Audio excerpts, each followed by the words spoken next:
Kali ini kita mau milih burung perenjak lumut ya. Suaranya ini juga nembak-nembak ya, kayak perenjak jali.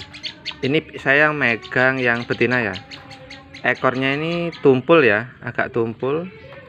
Ini perenjak lumut yang jantan ya.